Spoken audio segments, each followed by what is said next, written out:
T-minus 10, 9, 8, 7, 6, 5. All three engines up and burning. 2, 1, 0, and liftoff. Coach on Fire Radio.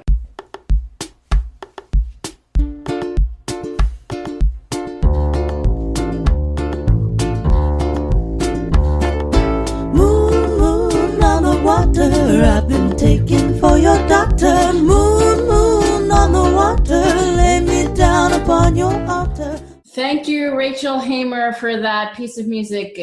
Go to rachelhamer.com/music to get more information about her.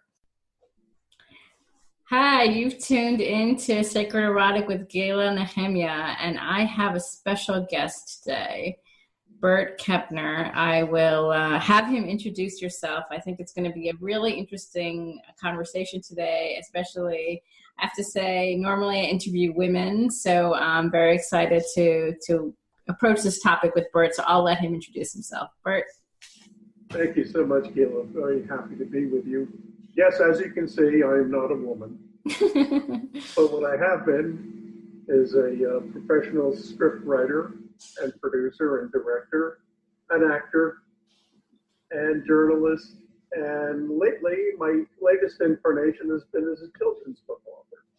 So all told, I've been doing this sort of thing since 1971. Amazing, amazing. And if any of you have a chance, Burt, do you have a website? Where can people find you? I don't. If people want to find me, I am on Amazon. I have an author page there, and my children's books are on there. And that's about it. I have a website, but it's not quite ready yet. Okay, fantastic. So I'm sure in the notes there's going to be a link to Burt's author page. I recommend all of you go and look him up. And if you read any of his stuff on Facebook, he just writes beautifully. I'm always enthralled with anything that I read of your posts. Thank you. Thank you.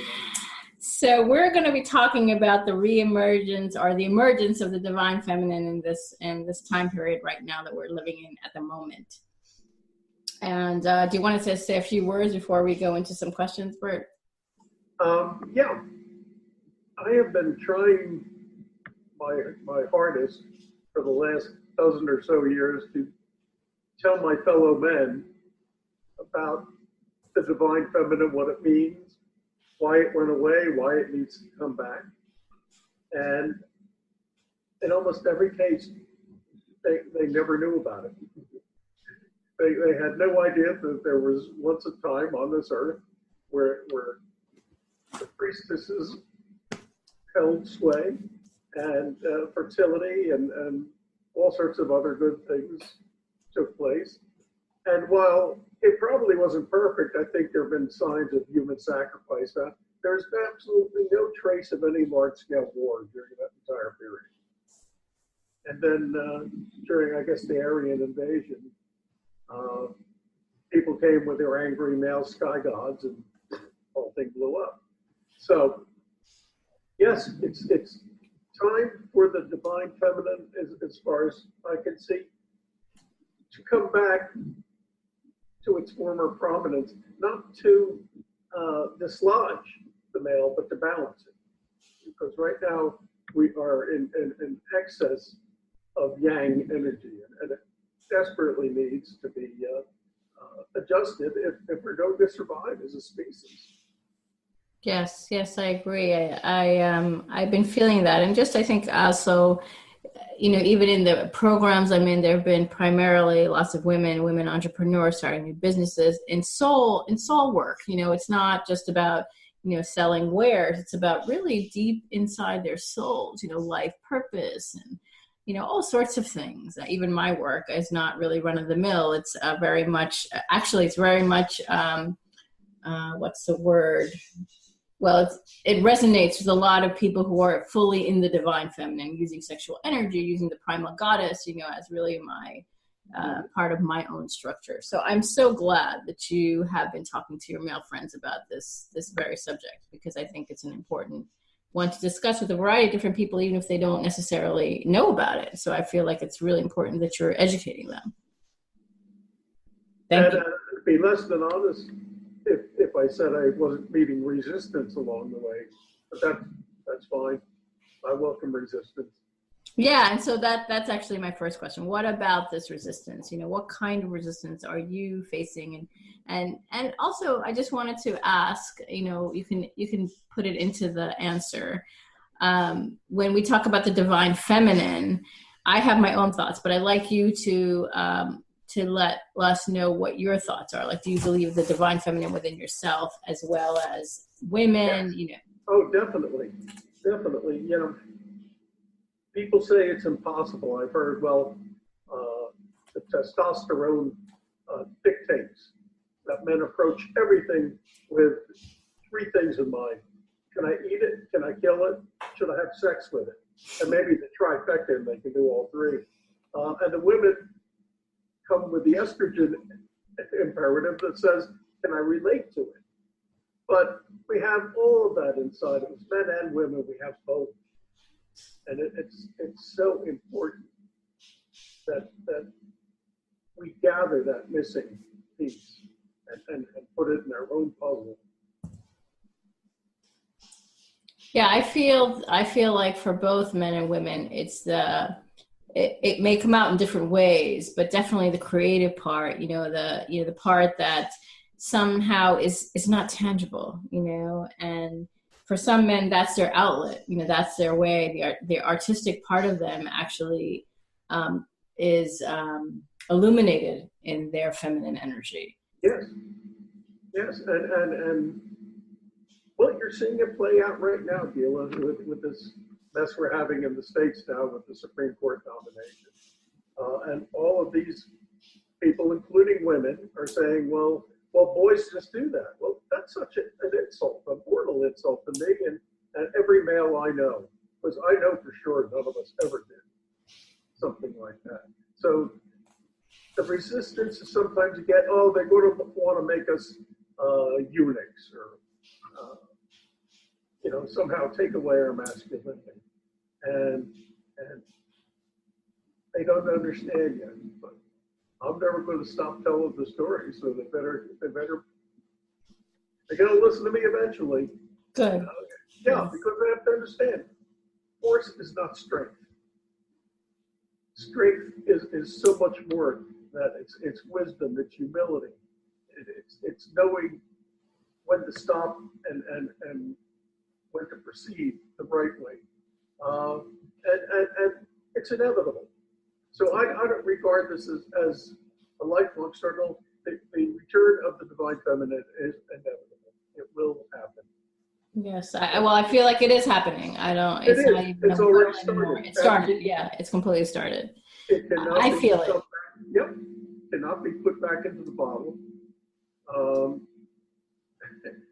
And so let's take advantage of it. It's wonderful. It is divine. It is, yes, it is. It's like a completion, I think, for both. And that's actually our next question. Like, how do you envision the world if male and female energies were in balance? Okay, if they were both in balance, we would not have the power struggles we have now. Power and money would be considered, as impediments. I think we'd be a lot more creative. We'd be a lot more thoughtful. We'd be kinder. We'd take care of people without worrying, they're making, why am I paying welfare for them? They take care of the poor because that's the right thing to do, not because you get any other benefit from it. And I just think it would be such a better way to live. And with the coming adjustments we're going to have to make because of the climate change and global warming, we're going to have to live that way. I personally think if civilization should fall, there's going to be two basic groups who hang around. One are the survivalists, and they're going to be the first to go. They're all going to kill each other. And then there are those who cooperate with one another, and they're going to thrive and get through. You know, it's interesting. I just had a call the other day from a potential client, and it was a male client. And I normally don't even engage with male clients. My focus has been women, but he reached out for help. And I'm here to serve everybody. I'm here to serve humanity. Right. And just to kind of tell you that you shift, there's a shift that happened because we had the conversation. I actually talked to him, and he was actually all ready to come on with me. And I was like, whoa, like it was a real kind of 360 for me, because I wasn't, and he was young, and he was all for moving just with his soul. There were no questions asked. It's like we just clicked. Our conversation clicked, and he was ready to work. And it just struck me, there are some divine feminine. There are women who are in their divine feminine, walking into it and not ready yet, or somehow resisting. They have a block. But this young man had no, he was like full force. And it just struck me as he was speaking, like, that's what I feel as a balance. I'm not looking anymore at men or women. I'm just looking at energy. Does this energy sync with me? No matter what your gender is. And he was actually offended when I asked him, when we were, because I didn't know his name. And we were talking via text, and I was like, well, you're a man or woman? And he's like, really, I'm offended by that question. And it kind of struck me like, wow, yeah, maybe it's just about energy right now. It's no longer about, male or female. Like, it's just about, are you in balance? I think even my message has changed slightly. Like, it's a balance of energy. That's what we're all looking for, an alignment and balance. Right. Absolutely. The pendulum has swung way too far in one direction. It's got to come back. Right. And, we think that when we say divine feminine, we think of it as a female. Females are in power. But I think in actuality, it's anyone who is really balanced with their energy that is moving us into that direction. Anybody who follows the Tao, Right. And has all those elements mixed and balanced. Right. Yeah. Beautiful. So yes, this is a wonderful question. So what is the role of the artist in all of this? All right. There are two basic roles that I see. One is descriptive and one is prescriptive. So the artist who undertakes this mission, if they decide to, you can either tell the truth about what's going on around you. Don't honeycoat it. Don't put up false hopes. This is the situation. Now, if they are so inclined and have the answers, they can go on to the perspective. How do we change it? How do we fix it? What do we do? Some people can do both. Some people can't.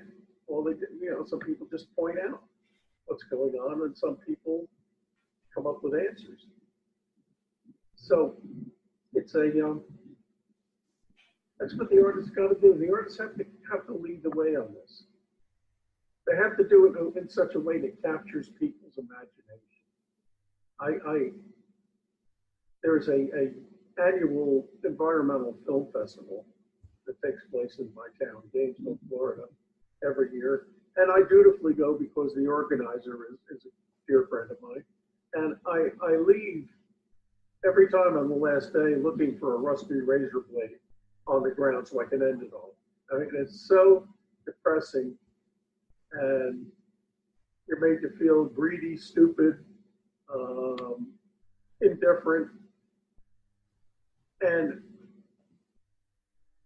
what I would like to do, and I'd like other artists to do, is present another vision of what could be. Something that is so powerful and beautiful that people will say, what can I do to be part of this? And that, to me, that's the goal. That's where it all lies. And I will do everything in my power to be part of that movement. Well, as you know, I'm going to, some people whoever's listening to this, I'm not sure when you're going to be listening to it, but this is now the end of September. So I'm leaving to India very soon. And I actually just met this, just as you're talking about that, I think that I just met these people